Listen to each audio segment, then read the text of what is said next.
Hey guys, what's up and welcome to or welcome back to my YouTube channel. So in today's video, I'm going to be interviewing author Jessica Pennington about her next book, When Summer Ends, which will be out on April 9th. When Summer Ends kind of came together in bits and pieces. So the very first inspiration for it was the idea of a guy who had this drastic life change. Basically, the two characters. So the two characters kind of separately is what came to me first.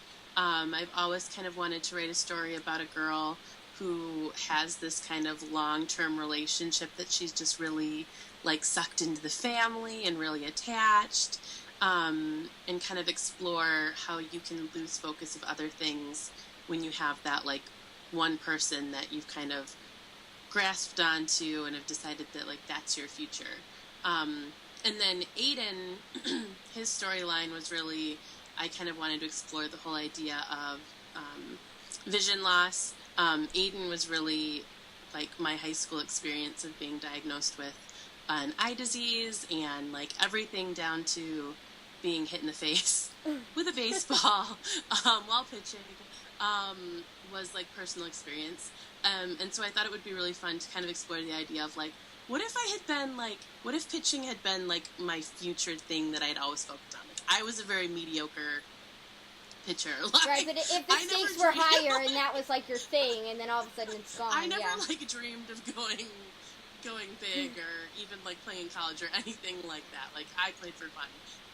But it made me think what if that had been something that was my one true focus, and then it was just taken away from me and I just couldn't do it. So that's uplifting. Yeah. Yay, Aiden. yeah. I mean, you've read the book, obviously. It's not about, it's not an Right. issue book about vision loss, so it's just kind of more about someone that has that big change in their life and, all the little things that it affects. Right, driving and Yeah, all things driving you take for and, granted until you can't do it. Yeah, or even just, how you socialize with people.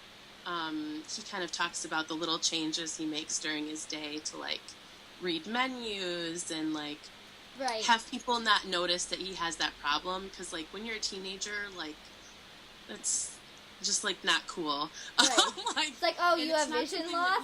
Isn't... Yeah. Yeah, it's not, something that people expect. Oh, why can't you, why didn't you recognize me from 20 feet away? I am that person who's hey... Right. I'm not sure if I know you or not, but I'm going to wave just in case. I do that at college all the time. I'm do I? No. Okay. Sorry. It's better. It's better to just wave and not offend Yeah. people.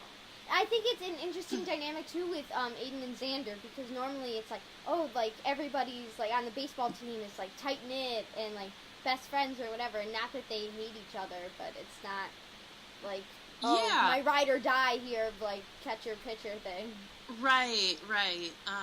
And I think you see that I think in real life, Mm-hmm. you see that plenty on sports teams where everybody's together for the games and there's the sportsmanship and the sense of team, but Right. You're not necessarily best friends off the field.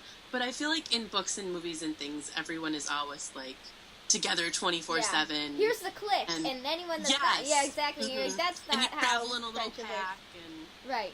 yeah. So I didn't find that. I mean, I did have really good best friends that were on teams with me in high school, but there were also people that I played really closely with that were just acquaintances. Right. And there's you can't be best friends with every single person. It's just not gonna happen. No, no matter how hard you try. Wait, so how long did it take then for the whole draft to be written? Because I know you started it before you showed it to me, and then you wrote obviously stuff changed afterwards too. Yeah. Let's see. I started it in the spring of 2017. 2017. Okay. Yeah, I'm that sounds right. Yeah. Yeah. I started it. I started it around the beginning of May, I think. Maybe a little earlier than that, actually. What I did was I wrote the first quarter of the book, and gave that to my editor before it was sold. So she read that, and then over the summer up until about November, I wrote the other, like, maybe another 50% of it. And then December and January, I think you probably read it around February. Yeah. Maybe I think end of yeah, January. It's somewhere around there, because I think you were, like, almost done with it. But you were, Yeah, like, finishing it probably, as I was reading it. That was probably the closest to what I would have called, like, my first rough draft. And then it changed a ton over the last, like, 6 weeks. Like, there was just a ton that happened in the last 6 weeks. I rewrote huge chunks of it and added the last quarter. So it was kind of a fast process towards the end. And the editing all happened really fast. So I would say I wrote it over 6 months, but the majority of the actual work happened over, like, 3 months. I have to, but I have to have at least, like, key points to be able to start writing. Sometimes, like, I'll just write a few scenes just to, like, see where the story's going and, like, just, like, get excited about it. But when I'm really going to, like, actually start writing, I usually have to at least have, like, my quarter marks, like, what's going to happen at the 25% mark, what's going to happen in the middle, what they're working towards. What's the end? I have to at least, like, even if I don't know what happens past the 25% mark, like, I have to have something to write towards. And I think part of that now is just, like, with writing on deadlines. Right, you have to, otherwise it won't get done. Yeah, I feel like, what if I'm just wasting my time? Like, now, like, I need to know, like, there's not time to just be writing whatever. Whereas, like, in Love Songs was much less plotted. Well, because you weren't like, oh, I'm doing this on deadline to be published. It was like, right. I'm writing this book to write the book. Yeah, no, I was just like, hey, let's try this out. Yeah, so that one was very much just like let's write it and see where it goes, and that's how I ended up with dual timelines on that one. Was I wrote what I thought the story was, and then it was like, oh, story's not over. There's just one Easter egg in When Summer Ends from Love Songs and Other Lies. Did you find it? I don't think I did. It's a tiny one. I think it's in the first half for sure. There's a scene in the original draft where I'm trying to make sure that I'm trying to, like, think if there's any spoilers in this. There's a scene where she's with her ex-boyfriend, Xander. And in the original, it's at his summer cottage. And in the final draft, there's actually, the scene is quite similar to what it was originally, but the setting is different. They're back in Riverton. They're not away at vacation. And the only reason that I was excited about that one was just because I liked the setting of his little like family beach house. So I was kind of bummed about that one, but it was just ended up being like a logistical thing. Right. As I got to know her more, I was like, where would they actually be, and where would this interaction happen?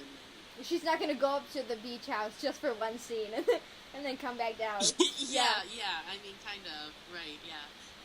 Like, once I figured out what actually happened there, I'm like, yeah, it's not really worth a 4-hour drive. Yeah. Each way.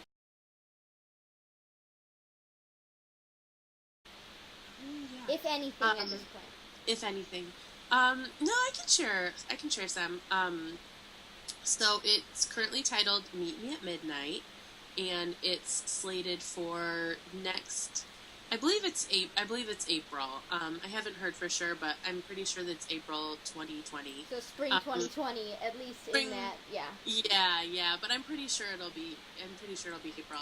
And it is a rom-com. I think Love Songs and Other Lies and When Summer Ends could probably be called rom-coms. Like, I've heard some people call them rom-coms.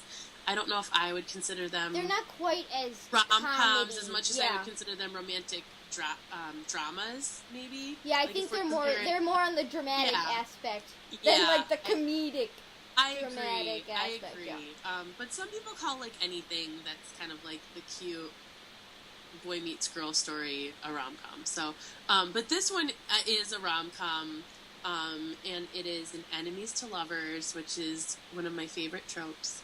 And it is about Sydney and Asher, and they are two teens who are basically forced to vacation together every summer.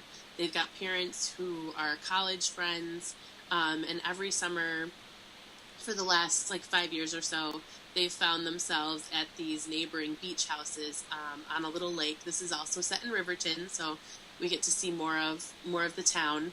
And on paper, the two of them should have like everything in common. They're both swimmers. They're almost the exact same age. But in reality, they are sort of just mortal enemies.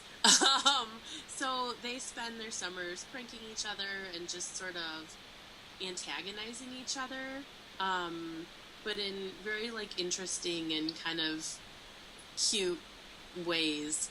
So basically, they have been nemeses for the last few years, and then things go a little too far and they get kicked out of their beloved beach houses, and they basically have to decide if they can call a truce and team up against a common enemy instead of battling each other all summer. We'll see where it goes. I wonder if they fall in love. That'd be crazy. What if they fall in love? That'd be crazy. I think it's a little fun. I think it's more comedy. It's more lighthearted. Yeah, there's no initial breakup in this one. And I think it just has like a little bit of a different vibe because it's really like the two of them. I mean, there are some other people in play, but like they're in very close proximity, which I love people being forced into close proximity. If you forces them to interact, yeah. for 3 books down the line, if you can't tell that I like that, I like that. I love people that are like forced to be in each other's space, whether it's on a tour bus or at a summer job or at beach houses. That's like one of my favorite things. I love seeing how people react when they're forced together. Thank you guys so much for watching today's video. If you like what you watched, or even if you didn't like it, please make sure to give it a big thumbs up, and don't forget to subscribe.